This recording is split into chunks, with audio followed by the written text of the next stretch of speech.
షడ్రిపుషడూర్మి షడ్వికారహర సన్ముఖ షణ్ముఖ జనక. షడ్వికారములను హరించగలిగిన వాడు భగవంతుడు ఒక్కడే. ఉండుట, అసలు అమ్మ గర్భం ధరిస్తే కదూ పిండం లోపల ఉంది అండం. కాబట్టి ఉండుట.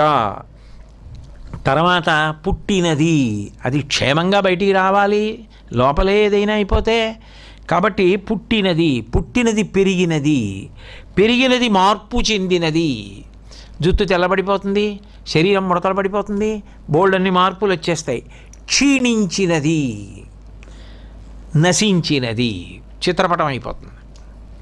అయిపోయి గోడెక్కేస్తాడు. అదేదో కొన్నాళ్ళు ఉంటాడు. ఆ తర్వాత కొన్నాళ్ళకి ఏం చేస్తారంటే ఏంటి ఇక్కడ ఈ దిక్కుమాల చిత్రపటం ఇంట్లో గోడ అందంగా లేదని చెప్పి ఆ తర్వాత మహా ఉంటే ఓ తరం, ఓ 10 ఏళ్ళలో 15 ఏళ్ళలో 20 ఏళ్ళలో దానికోసం ఎన్ని అన్యాయాలు చేసి తెచ్చికట్టిన ఇల్లు, దాని మీద ఆఖరికి ఒక గోడ మీద అరగజంలో తన చిత్రపటం పెట్టిన వాళ్ళు తీసి అవతల పారేస్తారు. పారేసి ఇంకోటి ఏదో పెట్టేసుకుంటారు అక్కడ. దానికి ఇంత అల్లరిబడి జీవితం పాడు చేసుకుంటావా నాన్న అని శంకరులు. కాబట్టి ఈ షడ్వికారములను తీసేయగలిగిన వాడు ఎవరంటే సన్ముఖ, గొప్ప ముఖం కలిగిన వాడు. ఆయన వంక చూస్తే మళ్ళీ కళ్ళు తిప్పుకోబుద్ధేదు.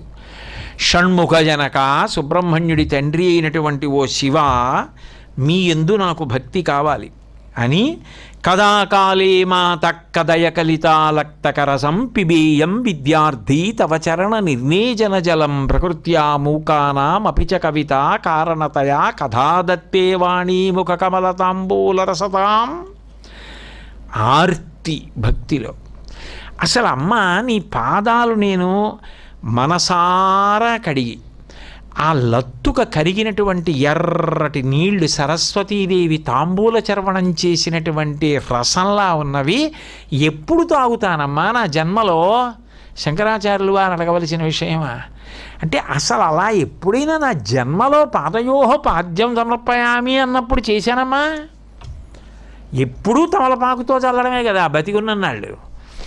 ఒక్కనాడు నీ పాదాలు నేను అలా కడిగిందేది, ఆ కడిగిన ఎర్రటి నీళ్లు తీర్థంగా పుచ్చుకున్నదేది, నేను ఎప్పుడు తాగుతానమ్మా అని తన మీద పెట్టుకుని అడిగారు. అంటే నువ్వంటూ ఆర్తి పొందవలసింది, నువ్వు పొందాలని తాపత్రయపడవలసింది ఇదని. సరే ఇది వదిలిపెట్టండి. శివాపరాధ క్షమాపణ స్తోత్రం అని శంకరాచార్యులు వారు ఒకటి చేశారు. అందులో శ్లోకాలు చదువుతుంటే వాతలు పెట్టినట్టు ఉంటుంది. అంటే నిజాయితీగా చదువుకున్నప్పుడు ఇందులో నేను చేసింది ఏముంది అని అనిపిస్తుంది. స్నాత్వా ప్రత్యూషకాలే స్నపన విధి విధౌ నాహృతం గంగతోయం పూజార్థం వా కదాచిద్ బహుతర గహన ఖండ బిల్వీదళాని నానీతా పద్మమాలా సరసి వికసితా గంధపుష్పై త్వదర్థం క్షంతవ్యో మే పరాధ శివ శివ శివ భో శ్రీ మహాదేవ శంభో.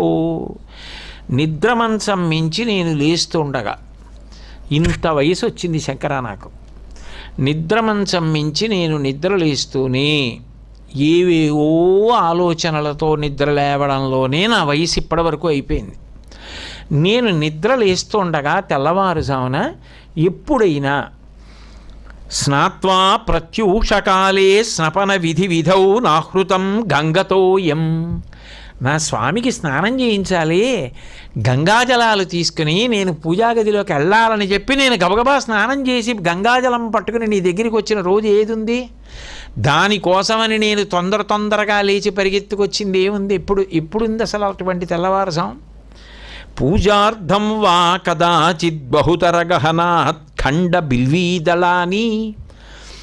ముళ్ళు గుచ్చుకుంటున్నా పరమేశ్వరుడి కోసం కోమలమైన బిల్వదళాలు సేకరిద్దామని నేను ఎప్పుడైనా గహనమైనటువంటి బిల్వదళాలు ఉన్నటువంటి వన ప్రాంతంలోకి వెళ్ళి దళాలు కోసి తెచ్చి నీ పూజ కోసమని అవి అలాగే కోమలంగా ఉండాలని జాగ్రత్తగా ఏ తడి బట్టలోనో పెట్టి నిద్రలేస్తూనే ఆ బిల్వదళాలు గుర్తొచ్చి తెల్లవారుజామున గబగబా స్నానం చేసి ఆ తడి బట్టలోంచి తీసి కింద పడకుండా ఒక తట్టలో పెట్టుకుని స్వామి ఇవి నీ పాదాల మీద వెయ్యాలి నేను అని చెప్పి తొందరపడిన రోజు అసలు ఉందా ఎప్పుడైనా ఇన్నేళ్లలో? నువ్వు దశాబ్దాల ఆయుర్దాయం ఇచ్చావు, ఏ ఒక్క రోజైనా తెల్లవారకట్ట లేచి నేను చేసింది ఇలా ఎప్పుడైనా ఉందా? ఒక్క తెల్లవారకట్ట ఇలా లేచానా? ఇలా పరిగెత్తానా నీకోసం? నానీత పద్మమాల సరసి వికసిత గంధ పుష్పైస్త్వదర్